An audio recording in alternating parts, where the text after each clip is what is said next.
Bismillahirrahmanirrahim. Assalamualaikum warahmatullahi wabarakatuh. Ada persoalan ya, intinya karena anak banyak, semuanya mau menuntut ilmu dari pendidikan.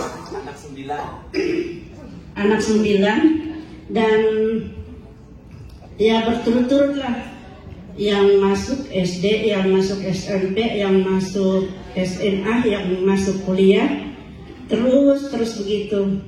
Akhirnya yang pada anak yang nomor 6 kelas 3 SMA mau masuk, rencana masuk kuliah, usaha lagi turun-turunnya. Nah pada saat itu kebetulan ada kendaraan, ya kendaraan pasrah, mobil pick up. Kebetulan ada 2, itu mau dijual satu.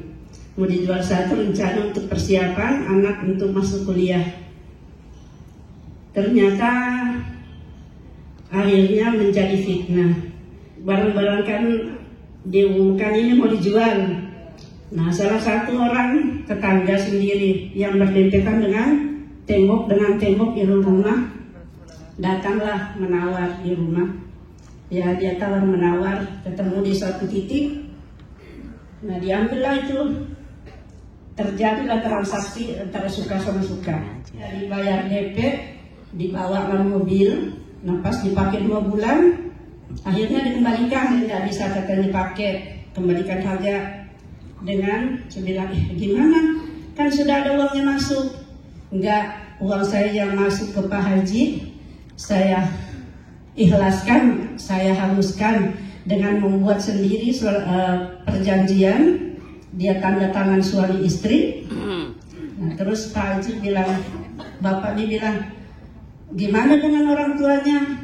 Oh enggak Pak Haji, saya kalau orang tua saya, dia tidak mau mencampuri urusan anaknya. Nah pas berselang beberapa hari, orang tuanya marah-marah, datanglah ke rumah. Dia nunjuk-nunjuk rumah itu. Woi Pak Haji, katanya perampok uang anak saya, menipu anak saya, merampas uang anak saya. Coba dibayangkan ya Bapak Ibu sekalian ya. Disitulah dianggap dituakan di daerah situ.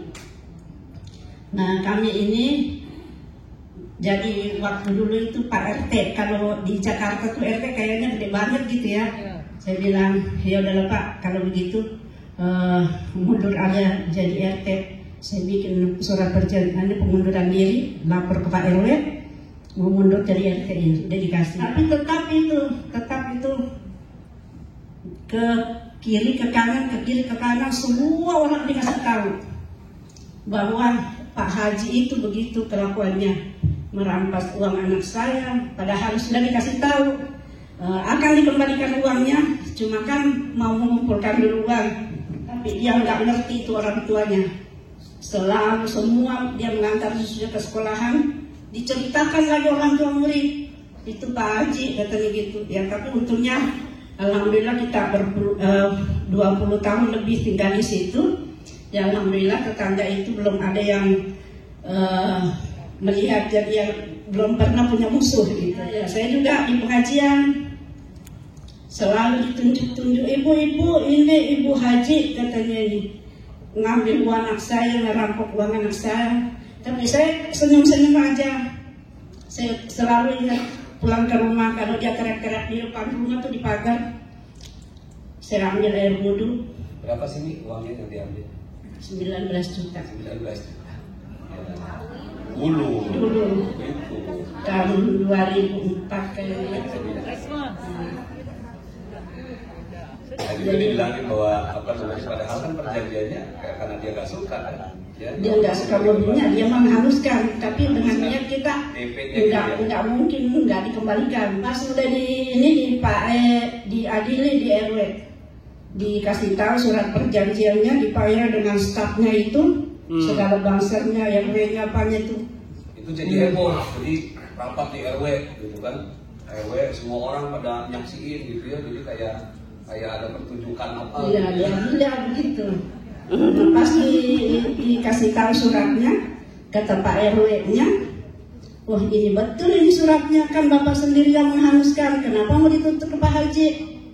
Nah, yang ada di situ juga bahwa saya mengembalikan mobil ini dan saya tidak akan menuntut Pak Haji atas uang saya yang diterima Pak Haji. Dan Pak Haji juga tidak akan menuntut saya apa-apa lagi. Ya kan ada suratnya. Jadi disahkan sama RW itu. Disahkan sama RW bahwa ini haknya Pak Haji penuh. Saya bawa ke Pak Ustadz, ada Pak Ustadz di situ. Kalau Pak Ustadz, gimana ini surat? Nah, dia bilang, wah ini sah ini kalau begini. Ini ada hitam di atas putih. Ya, gitu. Tapi masih aja begitu. Ya, cuma saya pasrah kepada Allah.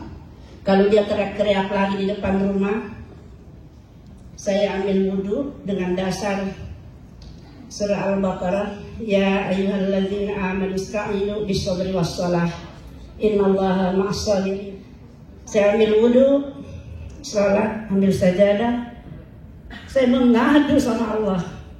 Kalau mau dikatakan basah sajadah dengan air mata, basah sajadah dengan air mata. Hanya itu yang kalau saya dengar lagi, itu Fikri masih kecil waktu itu. Kalau dia teriak-teriak, dia lihat di jendela, jangan keluar nak, saya kunci pintu. Jangan ada yang keluar. Kalau kita melawan dia, apa bedanya kita dengan dia? Jangan ada yang melawan. Bapaknya pun almarhum pernah juga keluar sekali itu, mau dia, saya bilang saya mau tampar itu, dia udah keluar, saya rangkul tarik. Jangan Pak, jangan. Kita bikin persoalan baru. Apa bedanya kita dengan dia? Sama aja kelakuannya. Itu berapa bulan nih persoalannya jadinya? Hampir 6 bulan lah ya. 6 bulan.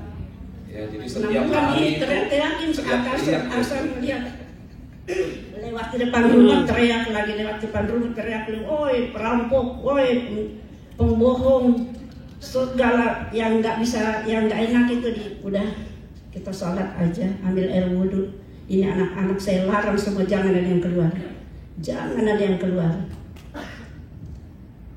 Kita hanya tinggal mengadu sama Allah, nggak ada tempat kita mengadu kecuali Allah. Dan saya nggak pernah mengalami seperti ini seumur hidup. Kita serahkan sama Allah. Jadi pas udah itu saya tinggalkan lama-lama, saya tinggalkan itu rumah, pergi ke tempat, kebetulan waktu itu ada toko material bahan bangunan. Saya pindah ke tempat itu, saya hijrah. Udah kita pindah aja lah Pak ke tempat jualan, tidur bercampur dengan barang-barang jualan itu, barang-barang material, tidur di situ. Kalau mau makan kasur digulung, mau tidur dibuka lagi malam. Akhirnya begitu terus.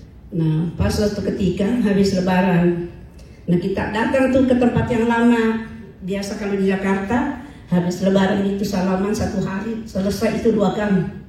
Kata bapaknya almarhum, kita ke sana ya. Pak mau ke sana? Kan dia ngata-ngatain kita. Ya nggak apa-apa. Wal afin anin nas. Allah aja maaf, masa kita nggak pemaaf? Datang di situ, Bu, minta maaf ya Bu. Anggaplah nggak ada apa-apa ya, saya yang salah. Ya, akhirnya ya sudah. Cuma setelah kita minta maaf begitu, tetap dia ngomong ke orang lain. Kata tetangga, Bu Haji itu masih dihubungin terus itu. Gimana tuh? Ya sudahlah. Nah saya pindah ke tempat yang jualan itu, tidur di situ. Akhirnya sehari-hari nggak ketemu nih. Sehari-hari nggak ketemu. Lagi istirahat, bapaknya siang-siang. Pas ada orang datang tanya, Ibu itu katanya tanah siapa? Iya tanah yang punya di sini, punya Bapak Haji, bilang gitu. Kenapa Pak? Ini XL katanya mau nyewa tempat untuk tower, bilang. Oh langsung saya bangunkan, Pak bangun. Itu ada orang katanya mau nyewa tempat, bangunlah. Itu juga berlangsung, prosesnya nggak berlangsung lama, itu cuma 2 bulan mungkin. Nah cair 125 juta untuk 5 tahun. Disewalah itu tanah, ukurannya cuma 6 kali 8. Sebelum dijual tanah itu juga belum tentu harganya segitu. Kemudian nggak berlangsung lama, datang lagi satu tower. Tower yang kedua. Tower yang kedua mau nyewa juga tanah. Nah, ini tanah titik koordinatnya kan digeser sedikit ke tanah orang, nggak pas. Pasnya kalau di tanah kita ini baru pas, digeser ke tanah orang nggak pas. Jadi ya cuma batasnya di situ, batas tanah pagar itu. Kalau orang pas ada tetangga-tetangga di tempat yang lama jalan-jalan, wih enak banget kan Pak Haji, dapat tower 2 lagi, kita 1 juga nggak dapat. Bilang ya alhamdulillah, itulah hasil ujian saya yang dulu. Itu hasil ujian saya yang tower dulu. yang kedua berapa harganya? 525 juta.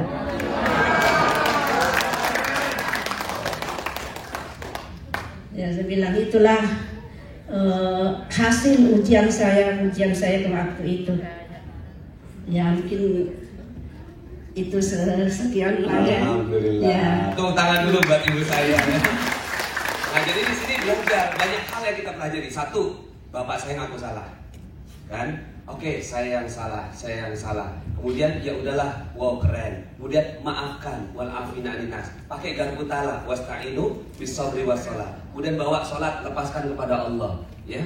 Terus kemudian setelah itu bersabar aja 6 bulan, dapetin itu tower 2, kemudian kontrakan 10 pintu, gitu ya. Dan karena dari situlah akhirnya ada sebuah, dan memang betul-betul titik itulah Allah Subhanahu wa Ta'ala mengangkat, gitu ya.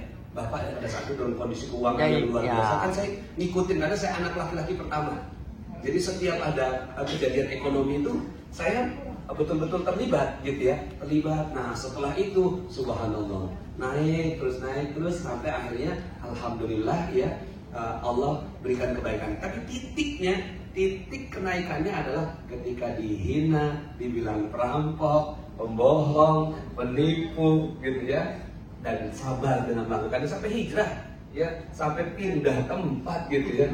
Ya coba kalau nggak pindah tempat kan nggak dibangunin tuh, Pak ini yang punya tanah siapa? Ya kan ada hikmahnya semuanya. So Bapak Ibu ya, tepuk tangan dulu ya buat ibu saya. Alhamdulillah. Terima kasih. Assalamualaikum warahmatullahi wabarakatuh. Waalaikumsalam